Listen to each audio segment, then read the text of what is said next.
Hello and welcome back to another update. We're going to go over a lot of stuff today.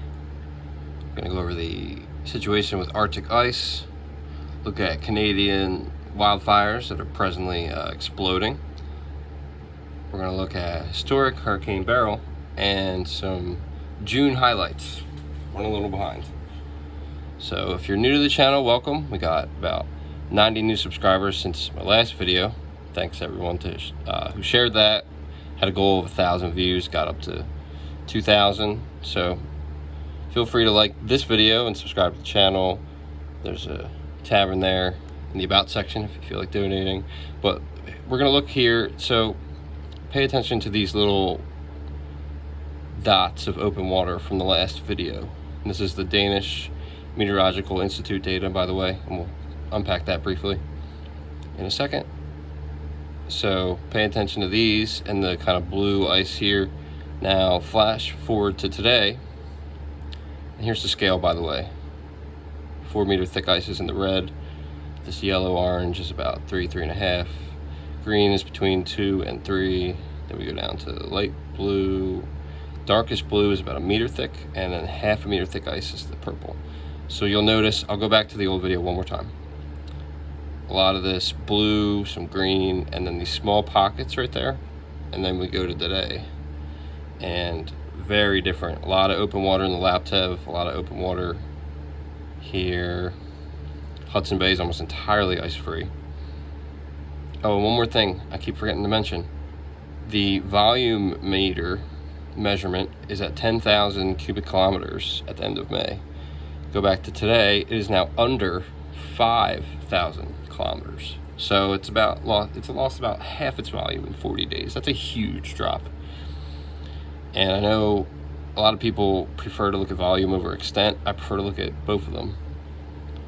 And here, for example, here's the JAXA thickness monitor. You can even see the same pockets of open water opening here through JAXA. So it's good to compare multiple sources, get a kind of more general picture of what's going on as opposed to like a narrow picture.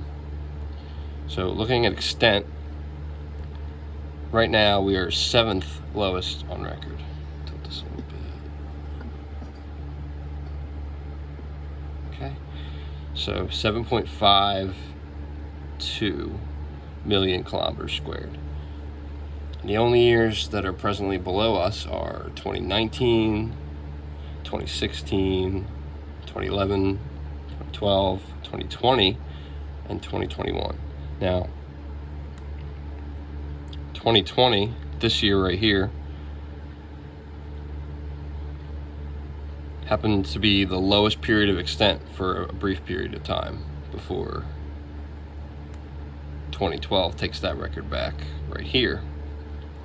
So the fact that we're presently below 2020, which is that red line, in volume, means that there's a pretty real chance we could catch up to it at some point in the near future.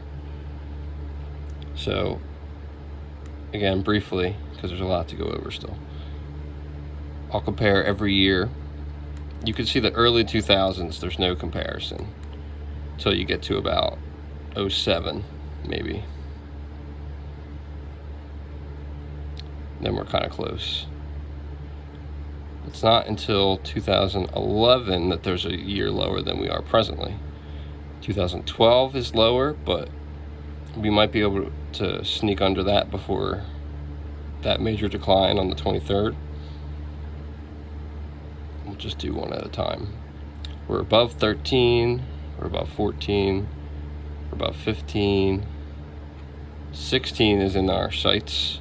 We'll very likely pass 16 tonight because that's only 70,000.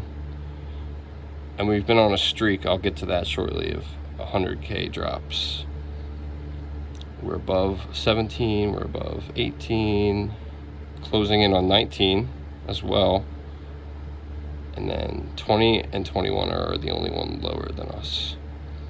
So with regards to the streak, I've been tracking on Twitter the amount of days in a row that we've gone under 100K. And if you follow Here, 2013 has a similar streak, except it lasts for like 22 days. The only thing concerning about that is about our year more than 2013 is we're already below 2013. So their streak ends here and we're already below that. So they start tapering off in 2013 and we are not tapering off. So yeah, the Arctic ice extent situation has been concerning me for a while now, and other people are just starting to pick up on it, which is good. I'm kind of glad. I was talking to Sam Carano on Twitter about how it feels like they are one of the only other individuals besides myself kind of reporting on this stuff currently, so I think it's kind of important. Going over to Canada, this is the Fire Smoke website and I'll link out all of this, by the way. But you can see northern Canada is really going off. And that smoke is tracking downward to the United States and mingling with all the other fires in the United States, which are peppered all across our large country. So expect really hazy conditions, poor air quality, just like we had last summer. Just arrived a little bit later this year. So let's briefly, I wanted to talk about Hurricane Beryl before, but we can do it now. Like a couple weeks ago, but I haven't gotten around to doing this. So it was the earliest Category 4 ever to form in June, and it was the earliest Category 5 to ever form, period, and to ever form in July. It made landfall in Grenada as a Cat 4. It clipped Jamaica as a strong Cat 3. It impacted the Yucatan in Mexico as a Cat 2. And then so it made 4 separate landfalls. It weakened 4 separate times and re-strengthened 4 separate times. Then impacted Texas as a very quote-unquote small Category 1 hurricane, but it knocked out power to like 2 million people. And as of this video, there's even a handful of people that still don't have power. And Beryl impacted that area a week or two ago. So these storms are really chipping away at the instability of the Texas infrastructural electric grid in a very bad way. So let's go back to the full thing of the Arctic. Real quick, I want to also go over just some headlines from Climate and Economy. A little disjointed today, but I really wanted to get this done. It's been too long. So starting all the way back at June 1st, we had Russian flooding and a temperature of 98.6 degrees Fahrenheit, also in Russia. 41 Celsius in Spain, that's 105.8 degrees Fahrenheit. 51 degrees Celsius in Iran, that's 123.8. And I'm just trying to do a couple from each headline because there was so much. So June 4th, California wildfires start flaring up. Lightning storms are accelerating Arctic ice melt. Oh, and that's another thing we can talk about. Here's Earth Null School. Even Earth Null School was reporting that there's a really thin sea ice cover and less extent. And we got a lot of heat in the Gulf, and look at this explosion of heat. Wow, I've never seen that much pink ocean here. Could be wrong, but it's not looking great.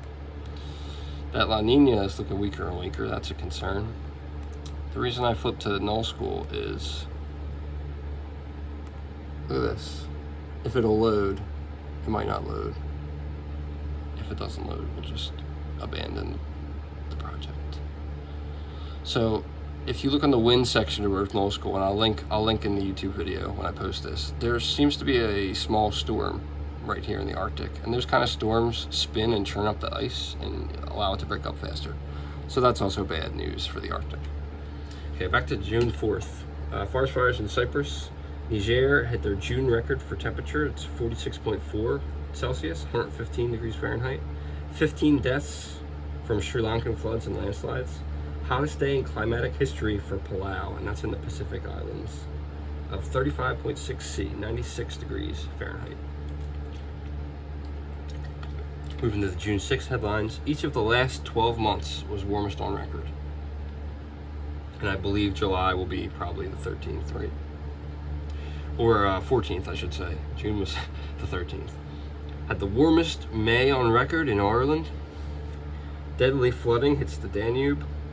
Chad has its hottest day in history, 48 degrees Celsius, 118 degrees Fahrenheit. The Caspian Sea is to shrink by 1/3.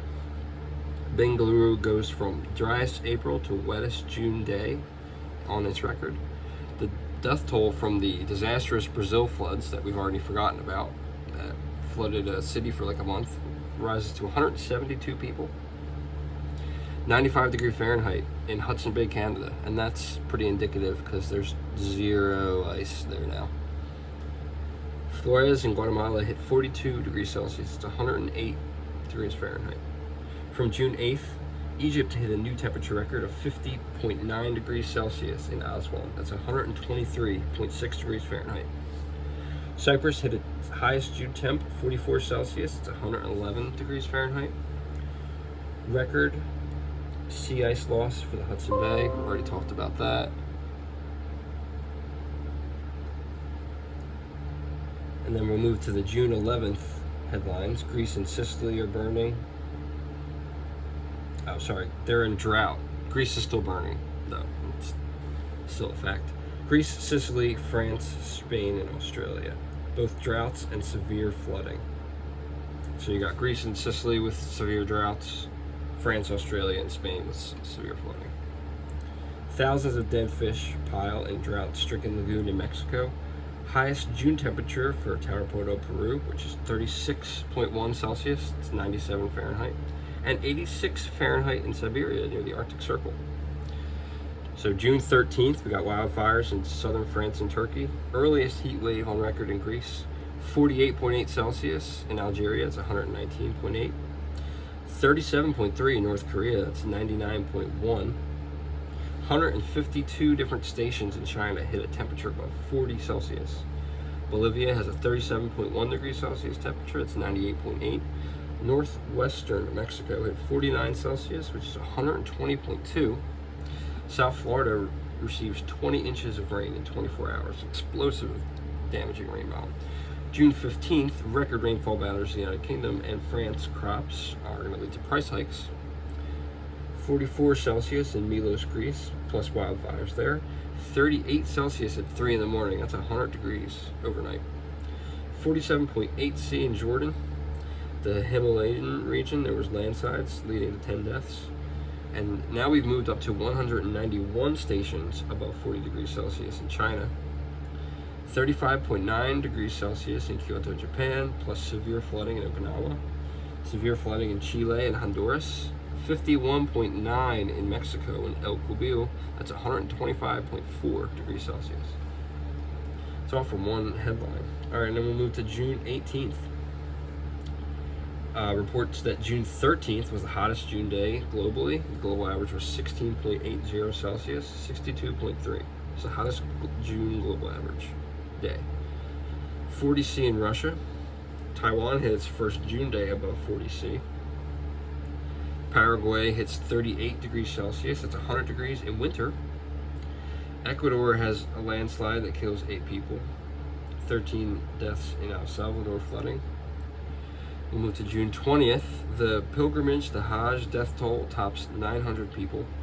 Iran hits 51.2 degrees Celsius. That's 124.2 Fahrenheit. India has over 40,000 heat stroke cases so far from the start of 2024 to June 20th.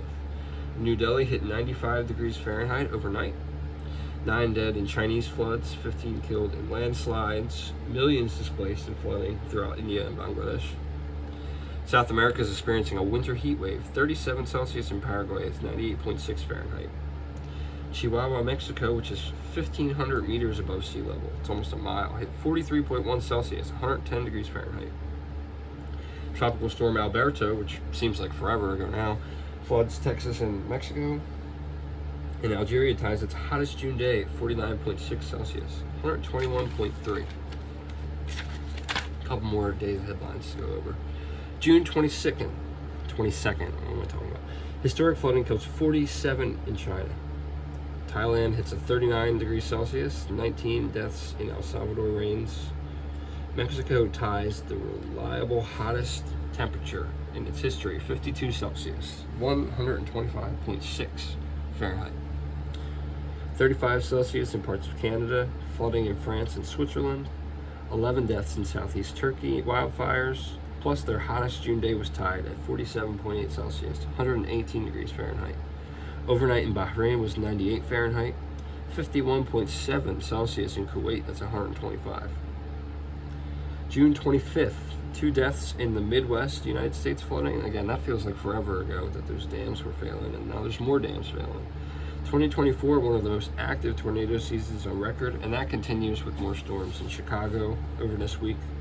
The Greenfield, Iowa tornado had the fastest speed clocked on radar at 318 miles an hour. I remember when the El Reno tornado was the fastest for the longest time. Now we've even beat that. Floods and landslides killed 24 in Abidjan and Cote d'Ivoire. The death toll in the Hajj pilgrimage has climbed to 1,300 people. It's really startling.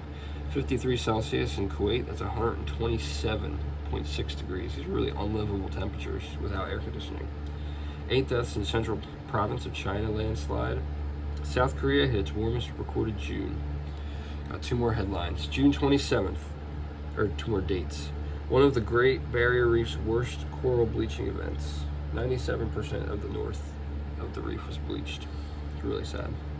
Wildfires in Oregon, the Rapidan Dam in Minnesota failed. 46.5, 115, hottest June day in Syria.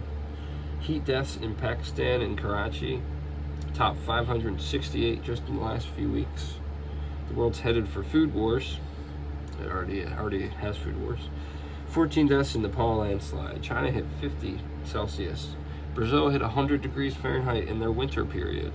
And the Pantanal wetlands in Brazil have been hit by a record wildfire. So the wetlands are burning. It's probably not good. Last but not least, June 29th. Arctic wildfires tear through Russia's far north. And the wildfires in Russia have been exploding in July as well. So we're really burning a lot of forest this year, and it's going unreported. 50 degrees Celsius, largely unreported. 50 Celsius in Algeria for the first time in June. Parts of South Africa experienced no winter. Mudslides and floods caused 5 more deaths in Kyrgyzstan. Forest fires in northern India. Extreme hail in Europe, Georgia, and China, and that's Georgia in the Eurasian continent. A lot of warmest overnight lows. For example, 95 degrees in Phoenix overnight was a June record. Drought conditions. Much of North Carolina's corn crop was a total loss. So we're going to see a lot of food price spikes because of droughts and storms this year. Okay, so this is probably the longest video I've recorded so far. So to recap, Arctic ice extent is 7th lowest. It's looking to be closer to 2 or 3 in a week or 2. By the next time I do a video, it should be closer to 2nd or 3rd lowest.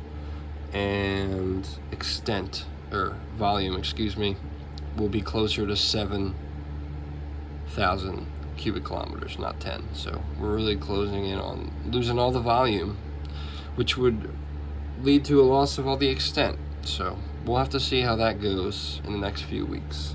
I will be uploading a video sooner because it took me 6 to 8 weeks to do this one. So don't unsubscribe if it takes me 4 weeks to put a video out. I really appreciate all the support. I got my last video, hit the goal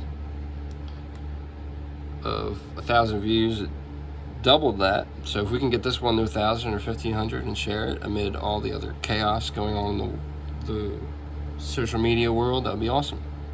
And again, if you feel inclined to donate, click here. There's an About tab with a PayPal link. I got 2 donations from the last video. Super appreciative of that.